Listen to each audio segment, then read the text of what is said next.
Quero saudar vocês com a graça e a paz de Deus, amém? Antes da gente começar aqui, passando a minha perspectiva do que a gente vai fazer agora, né?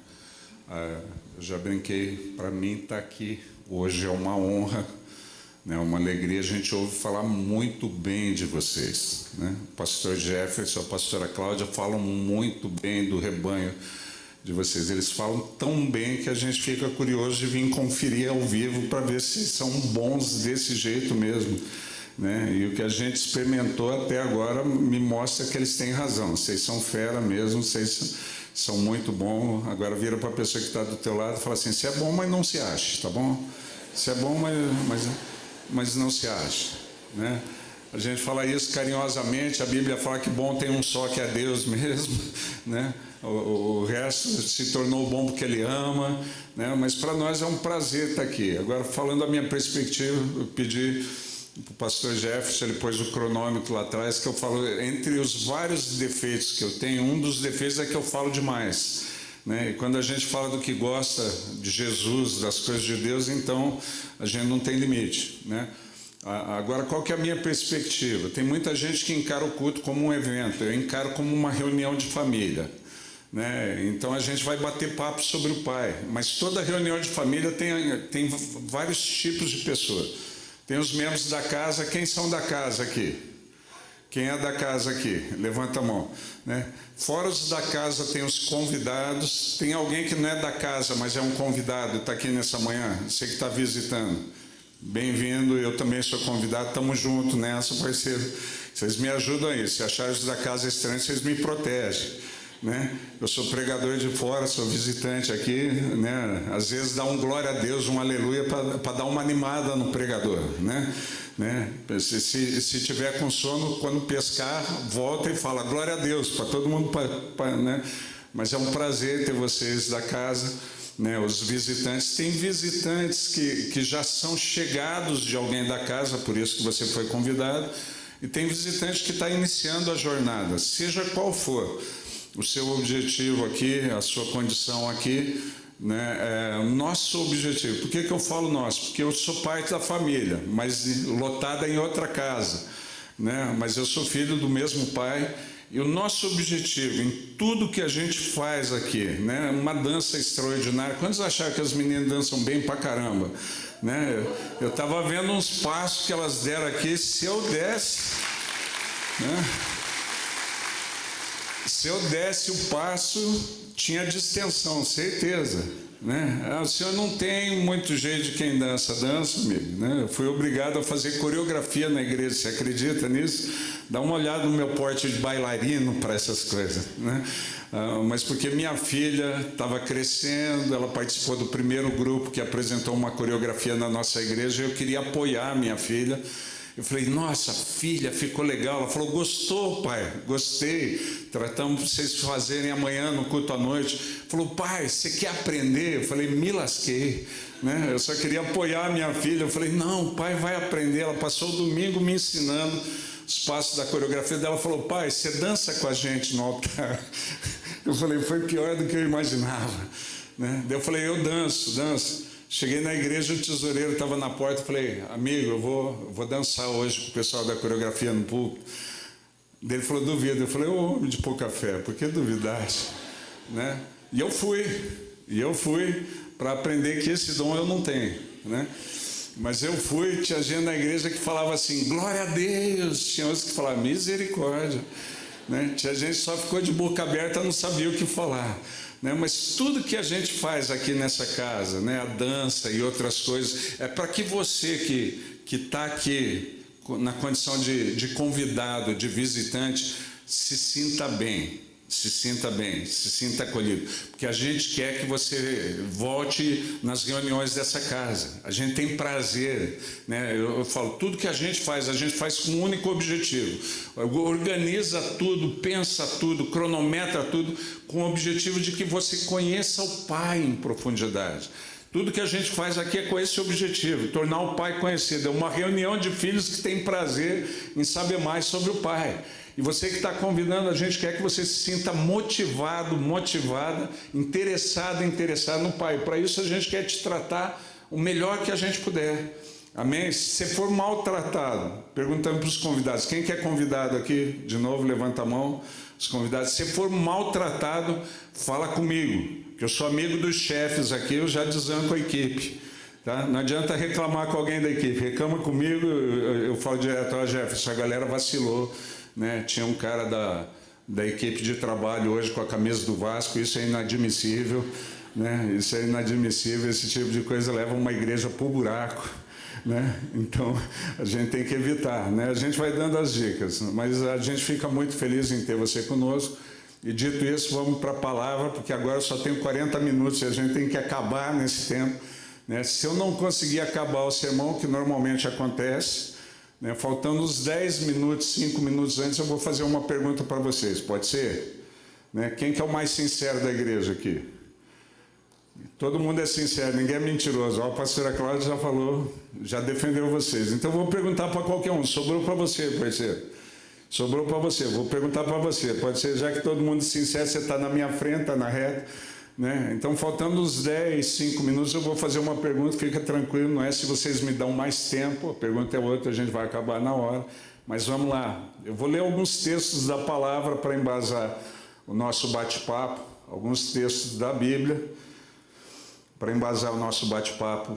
Hoje aqui a nossa conversa sobre o Pai e sobre as coisas do Pai. E vocês podem anotar, acompanhar, são 6 textos.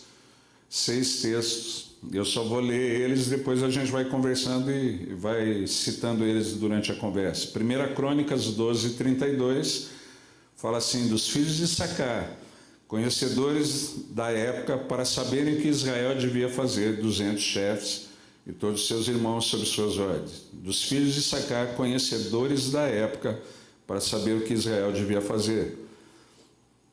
Mateus 11, 27, fala, tudo me foi entregue por meu Pai, ninguém conhece o Filho, senão o Pai, ninguém conhece Pai, senão o Filho, e aquele a quem o Filho o quiser revelar. Mateus 24, 34, em verdade vos digo que não passará esta geração sem que tudo isto aconteça.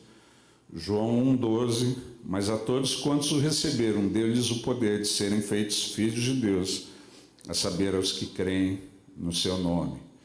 Atos 2:16 a 18, fala, mas o que ocorre é o que foi dito por intermédio do profeta Joel, e acontecerá nos últimos dias, diz o Senhor, que derramarei do meu espírito sobre toda a carne, vossos filhos e vossas filhas profetizarão, vossos jovens terão visões, e sonharão vossos velhos, até sobre os meus servos e sobre as minhas servas derramarei do meu espírito naqueles dias e profetizarão. E Romanos 8,14, pois todos os que são guiados pelo Espírito de Deus são filhos de Deus. Todos os que são guiados pelo Espírito de Deus são filhos de Deus. Amém. Normalmente, no decorrer da nossa existência, brotam várias dúvidas existenciais. É ou não é? Aquela, por que estou aqui? Para que eu sirvo? Né? Por que, Deus? Por que o Senhor me fez nascer numa família de pobre, com tanta gente rica? É ou não é? Às vezes a gente fica com várias perguntas. Qual que é o meu talento? Quantos conhecem alguém que já teve uma dúvida assim, algo parecido? Um questionamento existencial, levanta a mão. Graças a Deus todo mundo, glória a Deus, aleluia. Né? É normal. Ainda mais em momentos decisivos da sua vida, né? Quando a gente chega ali, fim da adolescência, tem que escolher profissão, você fica naquela, mas para que eu sirvo? Né? Eu, quando era jovem, adolescente, eu queria ser jogador de futebol. E há 40 quilos atrás eu jogava bem bola. Tem gente que fala assim, há tantos anos, no meu caso, há tantos quilos atrás eu jogava bem bola. Eu sou natural do Paraná, sou natural de Curitiba. Joguei nas divisões de base de um time do Paraná, fiz o teste no Flamengo na época, passei, era para ter ido jogar no Flamengo, minha mãe não deixou, né? Minha mãe era profeta, já sabia que para o bem do esporte brasileiro era bom eu não entrar nesse negócio, né? Já sabia o que Deus tinha para a gente, evitou. Como eu abri mão do futebol, depois de um tempo, quando chegou a época de definir profissão, eu não sabia para que eu prestava, eu não sabia para que eu servia. Daí fui fazendo erro e tentativa. Prestei vestibular para Educação Física na Federal do Paraná, porque gostava de esporte, passei, Cursei um ano, vi que não era o que eu queria, larguei. Daí alguém me falou, mano, faz fisioterapia que tem mais espaço. Daí prestei vestibular para fisioterapia na USP, passei. Cursei um ano, na USP não, na PUC, em Curitiba. Passei, cursei um ano, vi que não era o que eu queria, larguei. Daí fui fazer o teste vocacional para saber para que eu prestava. E meu teste deu habilidade para ciência exata e matemática. Nada a ver com o que eu faço hoje, na área de humanas. Prestei o vestibular para eletrônica na época, antigamente era Cefet, hoje é a Universidade Federal Tecnológica do Paraná. Passei, cursei 2 anos, vi que não era o que eu queria, larguei, né? Daí eu falei, quer saber do que eu vou arrumar um bom emprego, que me dê um bom salário, condição de estruturar a vida. Na época eu trabalhava em banco, surgiu o concurso da Petrobras, a refinaria Getúlio Vargas ali em Araucária. Prestei o concurso, passei. Fiquei alguns meses dentro, vi que não era o que eu queria, larguei. Minha avó, que era cristã nominal, mas não era muito chegada em Deus, ela falou para minha mãe, Marilena, tem que arrumar um psicólogo para o menino está confuso, ele está jogando o futuro dele fora, né? Ele precisa de orientação. Um tempo depois, Deus me chamou para o ministério. Eu falei, Deus me chamou, eu vou ser pastor. Minha avó falou assim, era disso que eu estava falando, Marilene, tá vendo? Ó a bobagem que o menino está fazendo. Não orientou, não arrumou psicólogo, está estragando a vida dele. Né? E eu fui para o ministério porque eu tinha certeza. Eu sabia que eu não tinha habilidade nenhuma para fazer o que eu fazia. Né? Minha habilidade era em outra área, a área de exato, mas eu tinha muita certeza que Deus me chamou. E como eu tinha muita certeza que Deus me chamou, eu sempre fui muito agitado, eu conversava com Deus, nunca deixei de levar para Deus os meus questionamentos. Eu falei, Deus, eu vou porque o Senhor me chamou, mas o Senhor deve estar com fome de mão de obra qualificada, está topando qualquer coisa, né? Como o Senhor está topando qualquer coisa, o Senhor se vira, o Senhor me chamou, o Senhor faz funcionar esse negócio aí. Né? E a gente foi com todas as crises do início, né? E normalmente a gente faz isso, nós traçamos uma imagem de como vai ser a vida, de como a vida deve correr, e normalmente a vida nos contraria, é ou não é? Quando tinham sonhos, imagens de como sua vida ia acontecer, de como você ia estar na meia-idade, quantos tinham um sonho? Quando era adolescente, tinha um projeto nesse sentido, levanta a mão. Quantos foram contrariados pela vida? Levanta a mão. Nunca rola do jeito... Né? Porque sempre tem coisas envolvidas na equação que a gente não controla, que a gente não sabe, apesar de todo ser humano tentar antecipar o futuro, e hoje a gente tem especialistas nesse sentido, né? São chamados especialistas em tendências. O que eles tentam? Eles tentam antecipar para onde a humanidade está indo, em que direção as pessoas estão indo, para construir o futuro antes do tempo, né? E se dizem especialistas, erram pra caramba, né? É só a gente ver que quem acertou em 2020 tinha que ser profeta, porque a gente nunca imaginava viver um ano como a gente viveu em 2020, é ou não é? Quando se imaginava, não parecia um ano de ficção e de filme de terror, é ou não é? Falava para a gente, cuidado, não saia, vai morrer, e a gente ficava imaginando o Covid na porta. Não, e se você tiver resistência, pode ter alguém com comorbidade na sua família. Você pode, então, você pode ser a causa da infecção daqueles que você ama. Falei, que situação, e a gente não sabia nada, viveu em pandemia, isolado. Eu não sei como foi em Cascavel aqui, né? Mas lá no Rio foi terrível. Às vezes abria, flexibilizava, logo voltava, né? E o pastor Jefferson é do Rio, ele sabe. Se tem uma coisa que carioca é esperto, né? Eles descobriram que quem era infectado de Covid ganhava o velório tudo do governo rapidamente, não precisava nem fornecer atestado de pobreza ou outras coisas, né? O cara chegava com 4 buracos de bala, perguntava, morreu do quê? Covid. Não, mas isso aqui parece tiro. Não, mas ele entrou no hospital por causa do tiro, foi infectado, morreu de Covid. Então os índices do Rio de Janeiro que vocês pegaram, Duque de Caxias, uma das cidades que mais teve Covid no Brasil, é tudo mentira. Ninguém morria de outras coisas, todo mundo morria de Covid nesse período, né?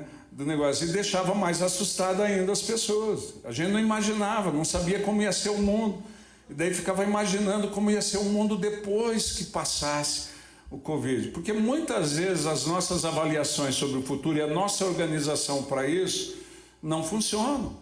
Às vezes a gente até trabalhou bem e se organizou bem para isso, né? Mas veio uma crise que a gente não esperava. Às vezes uma enfermidade.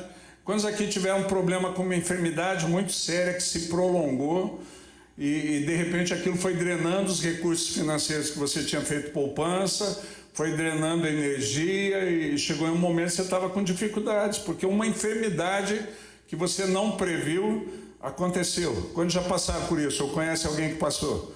Levanta a mão, é desse jeito. A vida sempre nos surpreende, nem sempre positivamente. A coisa mais difícil, para mim, a coisa mais difícil de você fazer é você ler a história enquanto ela está acontecendo. Você lê a história depois que ela aconteceu, é fácil. Você avaliar as coisas. Mas você tentar acertar as coisas enquanto a história está acontecendo é a coisa mais difícil. Agora a Bíblia apresenta a característica, Deus também tem os especialistas em tendência deles. Deus tem os especialistas em tendência. Vira para quem está do seu lado e fala assim, pode ser você, né? Quantos gostariam de ter essa habilidade da parte de Deus? Porque daí é outra coisa, é Deus que está dando. E o Deus sabe todas as coisas, conhece todas as coisas, Deus não erra, né? Você ser especialista em tendência, estabelecido como especialista em tendência, por alguém que não erra, é outro nível. É outro nível, concorda comigo? Quantos gostariam de saber da parte de Deus para onde o futuro está caminhando para poder se organizar e ajudar os outros? Quantos gostariam de saber disso? Né? É certeza. É lógico que os nomes dos especialistas em tendência na Bíblia são outros. A gente não chama os especialistas em tendência por esse nome. A gente normalmente nomeia eles de outras coisas. São os profetas. É ou não é? Quando já receberam a imposição de mão de um profeta e o profeta fala coisas, você fala, não é possível. Quem dedou para ele? Quem falou para ele? É ou não é? Na minha adolescência, eu frequentava uma igreja tradicional que passou por um avivamento. Então a gente não sabia nada do Espírito Santo. E a gente foi atrás dos irmãos pentecostais para aprender com eles, né? E na nossa época pentecostal, eu sei que não dá para notar, mas eu sou mais antigo, eu tenho uma certa rodagem. Então na nossa época, na década de 70, pentecostal era a Assembleia de Deus. E tinha um grupo, né? A gente apelidou da Irmã do Coque. Quantos conheceram uma Irmã do Coque? Né? A Irmã do Coque era quase uma entidade, era um negócio diferentão. É ou não é? Elas carregavam um peso de um jugo por amor a Deus, porque naquela época falaram para elas dos usos e costumes, né? Quantos aqui participaram ou participam de uma igreja pentecostal? Quantos participaram? Levanta a mão. Qual, filho? Assembleia. Então ela vai entender. É ou não é? Você não chegou, você parece ser bem mais nova, né? Se não for nova, está disfarçando bem, filho, do negócio, né? Parece ser bem mais nova. Você pegou a época do jugo, né? Na Assembleia? Pegou também, né? As irmãs, só para vocês entenderem, quem não pegou, as irmãs não podiam depilar, porque a galera falava que era vaidade isso. Era vaidade. Então você encontrava umas irmãs com umas meias de lã no verão, para não mostrar a perna peluda. E tinha umas que tinha a perna mais peluda que a minha, era peluda mesmo, né? E elas carregavam o jugo porque falaram para elas que era o que Deus exigia, e por amor a Deus elas carregavam. A gente, como adolescente, não tem muito juízo. Quantos conhecem um adolescente que fica zombando dos outros? Tem adolescente aqui na igreja? Os adolescentes da igreja, levanta a mão. Tem caricatura do pastor Jefferson? Vocês já fizeram? Hã? Tem figurinha, hoje é figurinha. Tem apelido, já deram um apelido para o pastor Jefferson, que ele não sabe. Vocês não contaram para ele, mas rola no meio dos adolescentes. É desse jeito, né? E é desse jeito que adolescente acolhe. Se você não tem um apelido no meio dos adolescentes, que você ainda é um estranho para o grupo deles. Porque a hora que eles te acolherem, vão dar um apelido, né? Você vê na história de Eliseu, os adolescentes brindaram ele com o apelido de calvo, ele se ofendeu, né? O cara estava emocionalmente instável, né? Eles quiseram fazer um coro, homenagear. Eliseu passando, eles começaram, careca, careca. Eliseu amaldiçoou os meninos, porque não entendia a cultura de adolescente, né? A gente tem que tomar cuidado. Se adolescente te der um apelido que você não gosta muito, só comunica para ele, fala, arruma outro, esse não, né? Não precisa amaldiçoar, galera, né? E a gente zoava as irmãs do coque. Mas quando a gente precisava, porque essas irmãs do coque eram especialistas em tendência, era, não é? Parecia que Deus falava as coisas, que elas conversavam com Deus de pertinho. Quando a gente precisava, quantos aqui zombaram da irmã do coque, mas pediram oração para elas quando precisava? Você fez isso, irmã, sendo da Assembleia? Confessa o pecado, agora é a hora. É normal. A gente zombava, era muito diferentona as mulheres, né? Era diferentona as mulheres, né? Além da perna tinha um sovaco de peteca, né? Quando a irmã levantava assim, às vezes saía o chumaço para fora da camiseta, aquele negócio todo. Elas eram muito diferentonas, mas o grupo abençoado. Eram umas mulheres abençoadas demais. Quando a gente precisava, ia atrás de uma irmã do coque para pôr a mão sobre a nossa cabeça. É ou não é? Quando vocês receberam a oração de uma irmã do coque aqui, levanta a mão. Quando foram abençoados por uma mulher assim, levanta a mão. Desse jeito. Eram as profetas da época, e tem até hoje. Os especialistas em tendência. Outro grupo na Bíblia, que são dos especialistas em tendência, é o grupo de Issacar, de 1 Crônicas 12:32, que a gente falou. A Bíblia chama eles de conhecedores do seu tempo. Gente que entende a sua época, entende a sua cultura, entende a realidade onde está envolvido para orientar com sabedoria. Porque se tem uma coisa que crente é bom, é insultar. É ou não é? O ambiente para ter gente doida é a igreja. É ou não é? Sempre está achando, né? Veio o Covid ao fim do mundo, vamos morrer. É ou não é? Quando ouviram alguém que era assim? Eu aproveitei isso daí, todo mundo desesperado. Eu falei para os pastores, na época eu era bispo da Metodista no Rio de Janeiro, eu falei, prega sobre volta de Jesus, sobre arrebatamento, sobre aquele que vai ficar, se não estiver firme com Jesus. Foi o período que a gente colheu muita gente, porque tinha um monte de desviado assustado. Ele sabia a realidade. Quando você começa a pregar, eu quero reconciliar, a gente teve que fazer batismo. Teve uma igreja que fez num mês, no primeiro mês da pandemia, firme, seguiu a orientação, 700 batismos. Como assim? Ele programava, a cada 15 minutos descia um, passava online, a galera celebrava online, e um só na banheira lá. A bispo não corria risco, corria, mas Deus teve misericórdia. A gente não tinha juízo, mas Deus teve misericórdia, né? Porque era uma época diferente. E tem gente que sabe ler a sua época, sabe entender a sua época, né? Agora, um outro nome que Deus dá para isso, principalmente a respeito do tempo do fim. Ah, bispo, o senhor acha que a gente está vivendo o tempo do fim? Não, de acordo com Mateus 24:34, toda geração pode ser a última. Quando Jesus fala para a geração com quem ele está conversando, não vai passar essa geração sem que tudo isso aconteça. E a geração de Jesus passou, né? E tem gente que fala, mas então Jesus mentiu. Não, Jesus está revelando o que pode ser. Jesus está revelando a intenção do Pai. Se a gente trabalhar direitinho, se a gente trabalhar do jeito que o Pai espera, ouvindo os especialistas em tendência, trabalhando do jeito do Pai, organizando as coisas legal, a nossa geração pode ser a última.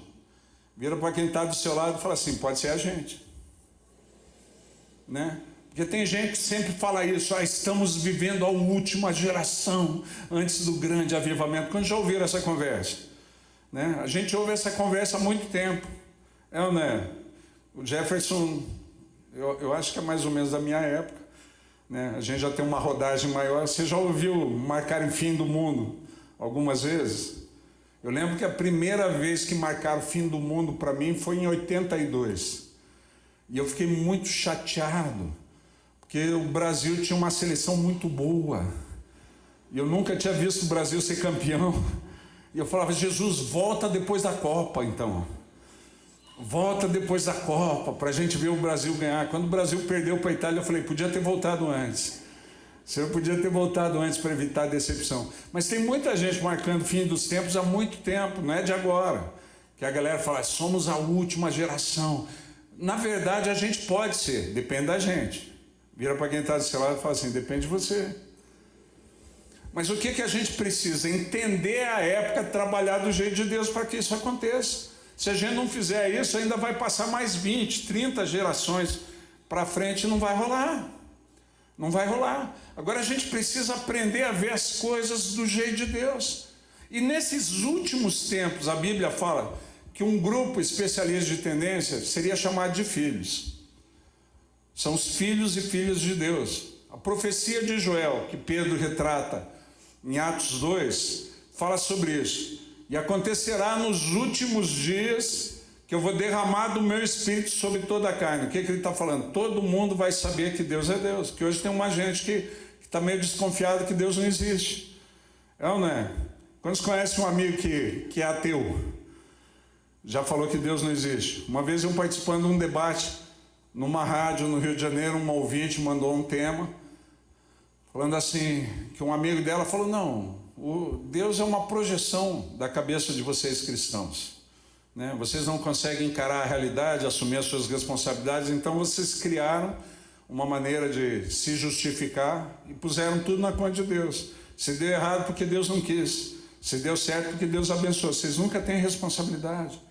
Na verdade Deus não existe, né? E daí a ouvinte mandou pergunta desse ateu, falou, e o apresentador me perguntou, bispo, mano, o que o senhor acha? Falei, infelizmente eu acho que em muitas realidades o ateu tem razão.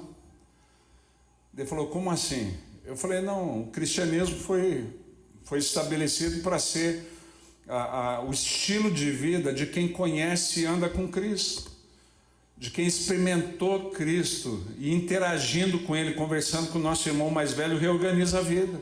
Agora, infelizmente, muitas vezes nós transformamos o cristianismo só num corpo filosófico, num corpo teórico, num corpo de dogma. E tem muita gente que só conhece algumas coisas sobre Jesus e não conhece Jesus. E por não conhecer Jesus, eu não tenho como falar de Jesus, né? Eu não tenho como explicar quem Ele é, porque eu só conheço coisas. E tem mais, dentro da igreja tem gente muito louca, que acha que só por conhecer os escritos de Jesus, já conhece Jesus. Eu já tenho lidado com muita gente assim. Eu já li a Bíblia tantas vezes, eu faço o devocional, eu oro, o que mais eu preciso fazer para conhecer a Deus? E eu tenho alguns livros escritos, eu perguntei para o cara, você já leu o livro que eu escrevi? Ele falou, eu li um, estou lendo o outro. Eu falei, gostou de andar comigo? Ele parou, eu falei, a verdade é que você não anda comigo, você não me conhece, conhece algumas coisas do meu pensamento, porque leu o que eu escrevi, não é verdade? Ele falou, é verdade. Eu falei, agora eu não entendo, por que você tem essa clareza a respeito da minha vida e não tem essa clareza a respeito de Jesus? Você acha que só por conhecer o livro que Deus escreveu, você anda com Ele? Sendo que no próprio livro que Deus escreveu, João capítulo 5, versículo 39 e 40, fala sobre isso. Vocês examinam as Escrituras porque julgam ter nelas a vida eterna e fazem bem. Por quê? Porque elas dão testemunho de mim. Mas vocês não querem vir até mim para ter vida, né? Só examinar a Escritura não é o bastante.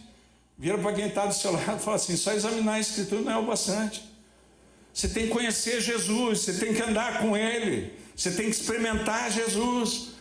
E aí que a gente vai ser testemunha, porque só pode ser testemunha quem vivenciou, só pode ser testemunha quem participou de um negócio, né? Teve um acidente no Rio de Janeiro, há uns 3 dias, uns 4 dias atrás, antes de eu vir para o Paraná, e no acidente um motorista morreu. Quem pode testemunhar aqui sobre o acidente?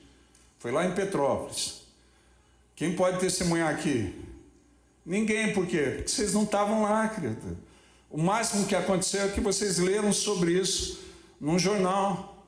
E se você só leu sobre Jesus, você não pode ser testemunha. Vira para quem está do seu lado e fala assim, vai além. Continua, se aprofunda, avança. O objetivo é conhecer Jesus e andar com Ele. E a partir dessa interação descobrir o que é ser um filho, uma filha de Deus. Porque o filho, a filha do Pai, ele deixa isso muito claro, né? O filho, a filha do Pai, ele sabe das coisas do Pai, ou seja, aquilo que o Pai vai fazer, ele compartilha. A Bíblia fala que Deus não faz nada sem antes revelar o seu segredo aos seus santos, os profetas. Ou seja, Deus é o cara que tem o maior prazer em compartilhar projeto, em compartilhar o que Ele deseja fazer. Quantos gostam de fazer isso? né? Eu vim aqui com o pastor João Cavalcante, da Congregacional, lá de Toledo, vou pregar lá à noite. Cadê o João? Cadê o pastor João? Onde está João? Se revele. Se João foi arrebatado. João está por aí em algum lugar, não estou vendo a mão de João. Se alguém estiver com ele do lado, grita, está aqui que eu só tenho mais 15 minutos, não posso perder tempo procurando João. Lá no fundo. Então ele está aí, está lá no fundo, está aí, né? Eu estou vindo para cá de carro com eles. Deu o pastor João, ele está começando a igreja está crescendo, ganharam um terreno, tem um projeto de construção no terreno. Ele virou para a esposa e falou: mostra o vídeo do projeto, né? Se a gente tem prazer em compartilhar o projeto, tem ou não tem? Né? Quantos gostam de fazer isso? Compartilhar o projeto. Olha, a gente está com algumas coisas. Quando os filhos chegam para a gente e falam: ô pai, a gente vai engravidar agora, vai ter um... Nossa, é alegria para um vô. A gente já planeja tudo, já compra a camisa do Flamengo, né? Já vai ensinar a criança a falar o hino. Fala, repete comigo: vencer, vencer, vencer. Uma vez Flamengo, Flamengo até morrer, né? Minha neta nasceu flamenguista, né? Para não ter dúvida, a primeira palavra que ela falou foi vovô, para todo mundo saber que fui eu que ensinei, né? A gente fica o tempo todo compartilhando projetos, se emociona, passa a sonhar junto com quem compartilha, é ou não é? Quem já ouviu um projeto de alguém que gostou tanto que você ficou sonhando junto com a pessoa? Daí você ligava: cara, olha, eu pensei naquilo que você me mostrou, se você achar legal, tem uma ideia. Quantos fazem isso? Quantos gostam? Agora, se a gente que é esquisito gosta de fazer isso, e a gente é muito esquisito, você não percebe, mas é, né? Vira para quem está do seu lado e fala assim: mas é o esquisito que Deus ama, é o esquisito que Deus ama, né? É o esquisito que Deus ama. Agora, se a gente que é esquisito gosta de fazer isso, ainda mais Deus que é perfeito. Agora, por que muitas vezes Deus não revela os seus projetos, não antecipa aquilo que a gente gostaria de fazer? Porque Deus compartilha isso com quem se interessa. E uma das coisas que às vezes a gente entende errado, eu já vi 2 teses sobre isso que são errôneas, né? É que todos são filhos de Deus. Não são. Primeira coisa que a gente entende é que todos foram criados por Deus, né? Então todos têm Deus como Criador. Nós somos criados por Deus, mas a Bíblia dá muito clara a condição, o que é preciso fazer para sair da condição de criatura para filho, né? A Bíblia deixa muito claro, João 1,12, quando fala: mas a todos quantos o receberam, deu-lhes o poder de serem feitos filhos de Deus, a saber, aos que creem no seu nome. Ou seja, a gente precisa acreditar em Jesus, a gente precisa acreditar no que falaram sobre Jesus, a gente precisa acreditar no sacrifício que Jesus fez por nós para introduzir a gente na família. Todo esforço de Jesus para a gente participar dessa casa, né, é o primeiro passo. Se eu não acredito, eu desperdiço a oportunidade que eu tenho de passar da condição de filho de criatura para filho. Quantos gostariam de viver isso? Ser um dos especialistas em tendência de Deus, mas com o nome de filho ou filha. Quantos gostariam de entrar na condição de filho ou filha de Deus? Levanta a mão e fala: eu quero. Amigo, vou dar a chance, está muito tímido, né? Eu sei que é de manhã, às vezes a gente acorda meio com sono, aquele negócio, porque depois a Bíblia fala que se a gente confessa, Deus confessa a gente diante dos anjos. Se a gente não confessa, você pode estar perdendo a oportunidade. Então eu vou perguntar de novo, dá uma sacudida em quem está do teu lado, se ele está meio devagar, para dar uma acordada, desperta aí, né? Mesmo que você não concorde, dá o grito para aparecer, né? Ajuda o pregador, né? Quantos gostariam de aproveitar a oportunidade de se tornar um filho, uma filha de Deus? Repete comigo: eu quero. Melhorou. O povo bom, hein, pastor Jefferson? É espontâneo demais. A gente não precisa nem incentivar. O povo bom, aqui é fácil, né? Então, agora essa é a primeira coisa. Agora, segundo conceito que a gente tem de errado, é achar que pelo fato de eu falar que quero aproveitar a oportunidade, eu creio em Jesus, eu me tornei filho. Não se tornou. Dá uma olhada no que João 1,12 fala. João 1,12 fala: mas a todos quantos o receberam, deu-lhes o poder de serem feitos, de se tornarem. Você recebe uma oportunidade. Só qual que é o problema disso? né? Quando eu nasci, aquilo que a gente falou no início, quando eu nasci eu não sabia para que eu prestava. Então eu fui tentando descobrir e fui organizando a minha vida da melhor maneira que eu conseguia. Da melhor. Quando tentaram fazer o melhor com o prêmio da vida que Deus te deu, quando tentaram fazer o melhor, mas descobriram que seu melhor não foi o bastante, né? Tinha um monte de coisa que a gente não sabia, eu não sabia, né? Cheguei desse jeito, nessa idade que eu estou. Você acha que isso aqui é um projeto bem executado? Que eu planejei com 58 anos ser gordo e careca? É lógico que não. Eu fiz o melhor, mas não deu, né? Aquilo que a gente falou, muita coisa não aconteceu, muita coisa não se concretizou. Eu comecei a carreira, era magro, meu apelido no futebol era Magrão. Uns tempos atrás eu fui jogar, estava tendo uma escola bíblica das crianças, tiraram as crianças do campo, os pastores entraram e jogar, e uma criança que ficou do lado falou, olhou para mim e falou assim, nossa, o Baleia vai jogar, né? Eu passei de Magrão para Baleia, olha que circunstância, né? Então muita coisa não deu certo, só que a gente fez o melhor com a nossa estrutura de vida. Eu organizei a minha vida para ser o melhor, eu me esforcei, eu trabalhei, eu estudei e tudo. E agora, essa circunstância para me tornar filho, o passo que a Bíblia dá, eles falam assim, é necessário um novo nascimento. Eu preciso nascer de novo, é que Jesus fala em João capítulo 3. E deixa eu explicar o que é novo nascimento. Todos nós nascemos pelo menos uma vez. Você teve um tempo existindo na barriga da sua mãe, 9, 8 meses, você foi prematuro, mas existiu lá. Você sabe disso, não sabe? Quando sabe que você passou um tempo na barriga da sua mãe? Levanta a mão. Você lembra da tecnologia que você usou para sobreviver no ventre? Você usou todo o seu know-how como feto para se dar bem depois que nasceu? Quando tiveram que reaprender tudo, porque a gente não sabia nem a potencialidade que a gente tinha. Quem lidava com a gente sabia que a gente devia ter a capacidade de andar, estimulava a gente. Sabia que a gente devia ter a capacidade de falar, estimulava a gente. A gente foi aprendendo, porque alguém investiu na gente. A Bíblia fala que a nova experiência que eu tenho com Deus é um novo nascimento. Ou seja, tudo que eu aprendi antes disso não vale nada na outra vida. Vira para a pessoa que está do teu lado e fala assim, tem que aprender tudo de novo. E daí eu preciso aprender, porque tinha coisa que antes não era possível, agora é. E se eu não entender isso, eu fico no desespero em situações que Deus me capacitou a tirar de letra. E até ter a vida que Deus planejou para você, você vai ter muito, mas muito desafio para enfrentar. Por que o Senhor fala que é muito? Porque a gente não vive num ambiente ideal, a gente vive num mundo confuso, para falar a melhor expressão desse tempo. É ou não é? A gente vive confuso. Um dos exemplos que eu dou, hoje nós temos legalmente reconhecidos no nosso país 57 gêneros. Querido, acabou o culto, se conseguir pensar sem olhar a lista, em 57 gêneros, me procura e recita para mim os 57. Porque eu não consigo. Eu fiquei tentando imaginar, eu fui na lista, né? E daí na lista tem um gênero que é gênero de fronteira. Eu fui pastor nessa região. A gente chamava quem trabalhava na fronteira de muambeiro. Não, eu falei, mas é um muambeiro, em termos de identidade, não é esquisito?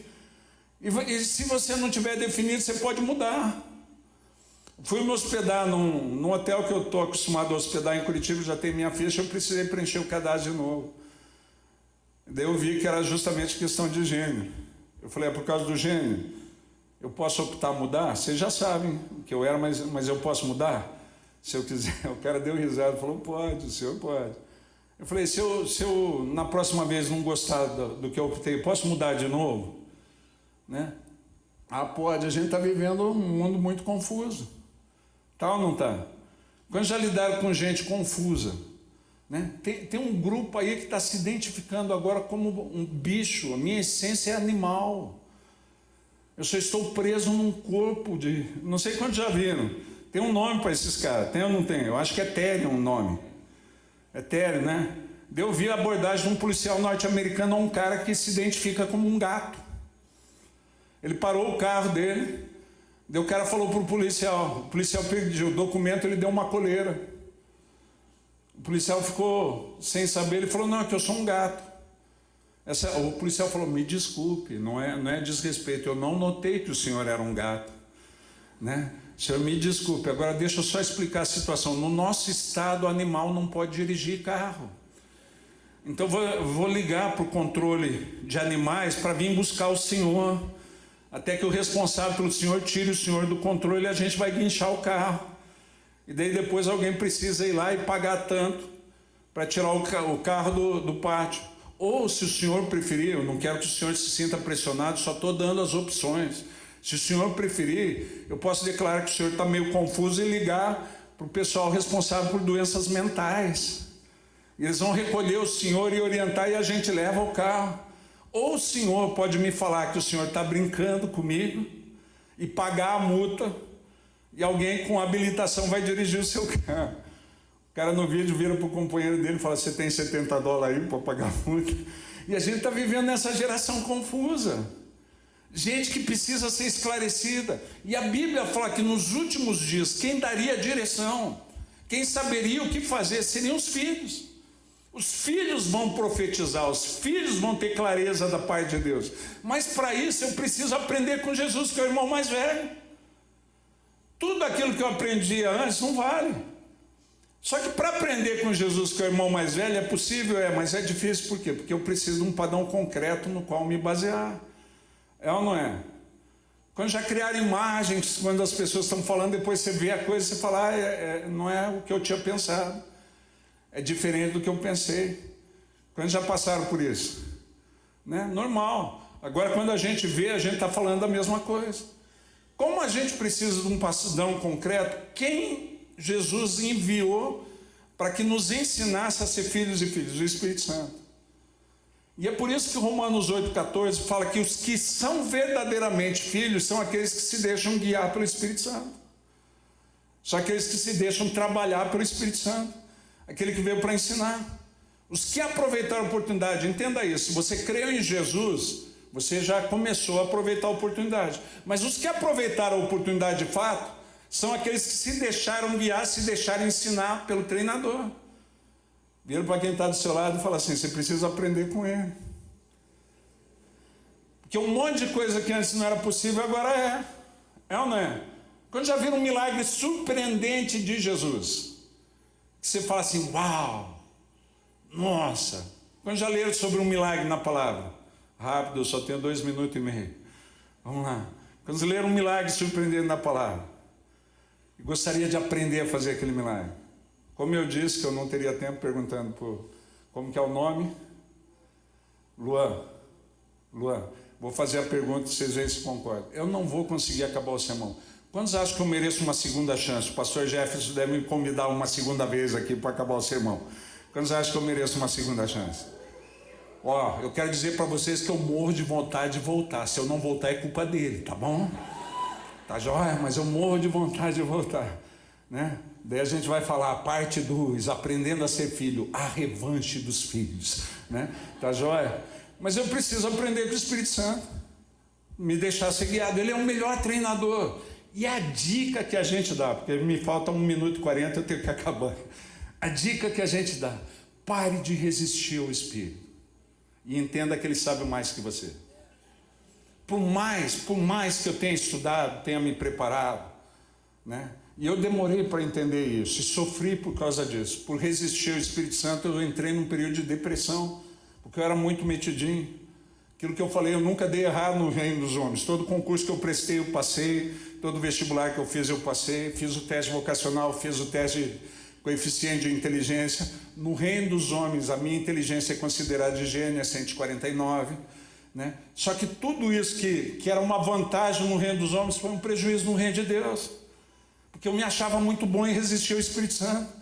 E o Espírito Santo me dava orientação que eu não via muita razão para o negócio. Eu falava, eu não estou entendendo isso, não estou vendo razão. O Espírito Santo às vezes falava, fala isso para a pessoa. Eu falava, vou falar nada, nem conheço a pessoa. Teve uma vez eu numa igreja, falou, fala que eu vou mudar a realidade da igreja e estou dando um filho como sinal para aquela irmã. Eu falei, vou falar nada, não sei nem se ela é casada. Vai que eu falo que ela vai ter um filho, ela é solteira, vai dar um rolo aqui nesse lugar. O Espírito Santo falou, fala. Eu falei, não falo, fala, não falo, fala, não falo.